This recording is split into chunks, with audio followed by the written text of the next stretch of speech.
Hello, and once again, welcome to Faith, Power, and Emancipation.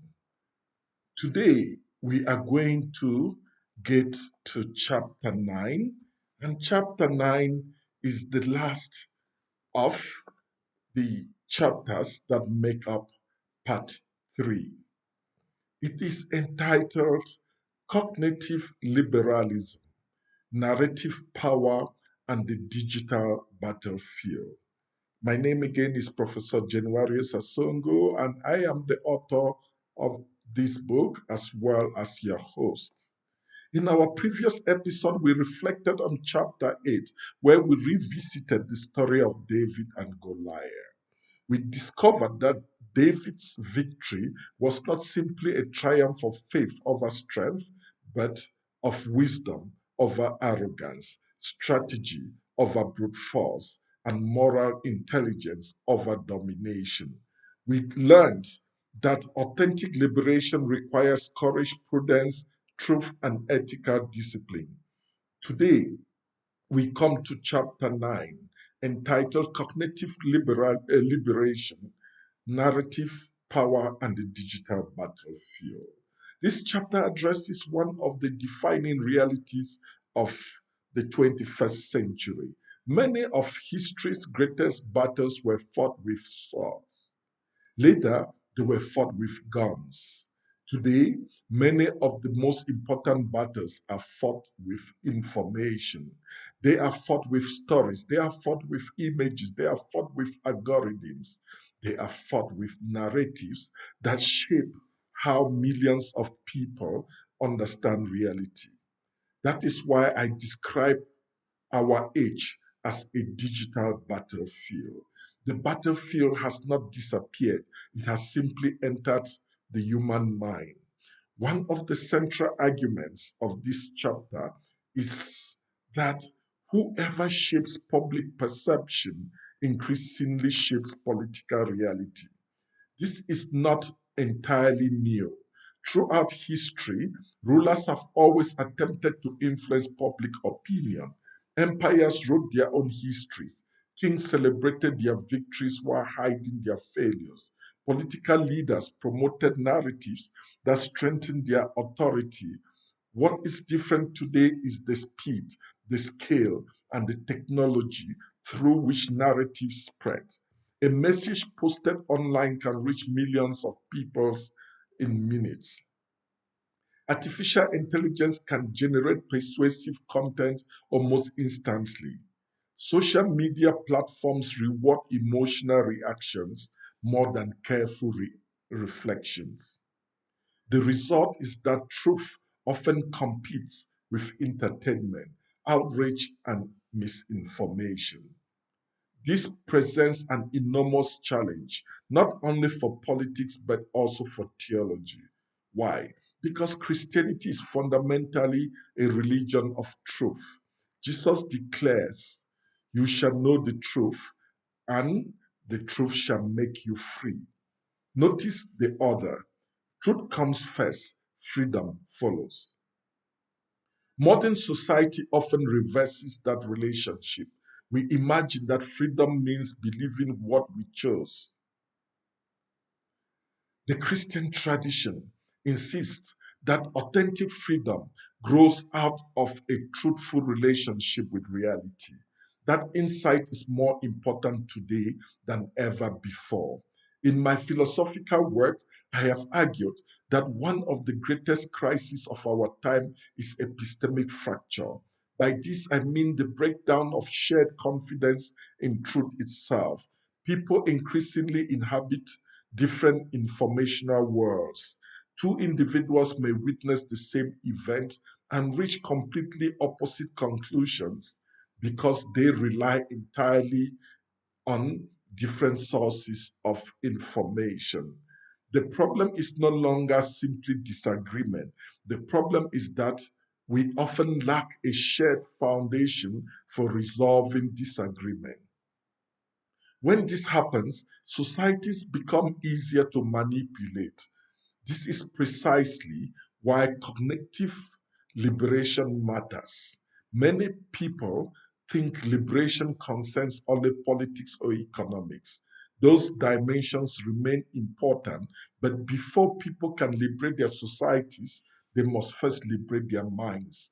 Communities trapped within false narratives often cooperate with systems that work against their own flourishing. History provides countless examples. Colonialism frequently depended upon narratives of cultural superiority. Totalitarianism or totalitarian governance survived by controlling information. Propaganda has repeatedly persuaded ordinary people to support extraordinary injustice. The first victory of oppression is often not physical, it is intellectual.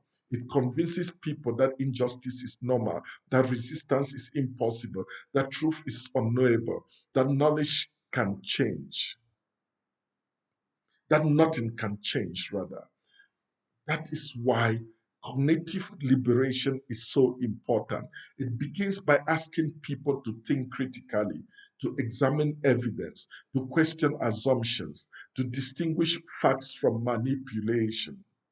Within critical, within critical synthetic realism, this becomes an epistemological responsibility. Reality exists independently of our opinions. Our task is not to invent truth. Our task is to discover it as honestly as possible. This requires humility. It requires intellectual discipline. It requires the willingness to change our minds when evidence demands it. That is increasingly difficult in a digital culture that rewards certainty, speed, and emotional reaction.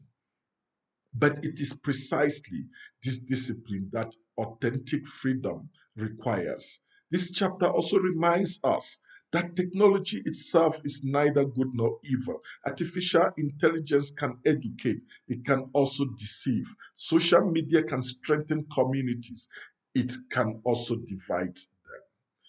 Digital platforms can amplify truth, they can also amplify lies. Technology magnifies whatever values already guide those who use it. Therefore, the deepest challenge is not technological, it is moral. How should Christians respond? First, we must become people of truth, not merely consumers of information, but careful stewards of knowledge. Second, we must cultivate intellectual virtues, patience, honesty, critical thinking, the willingness to verify before sharing, the courage to admit when we are mistaken. These habits are no longer optional. They have become essential forms of Christian discipleship. Third, churches, universities, schools, and families must become communities that teach discernment. Information is abundant, wisdom remains real. Sorry, information is abundant, but wisdom remains rare. Our responsibility is not simply to produce more information, it is to form wiser human beings.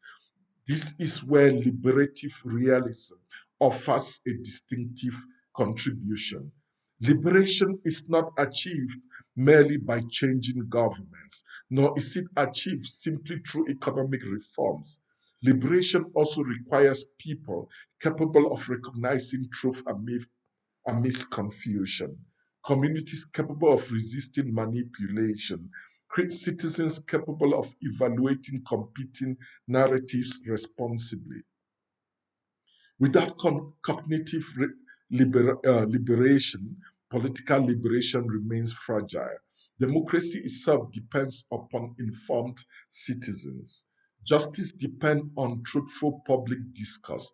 Human flourishing depends upon our ability to distinguish reality from illusion. Ultimately, the struggle for freedom begins in the human mind. Before societies are transformed, before institutions are renewed, before laws are rewritten, people must first recover the courage to seek truth.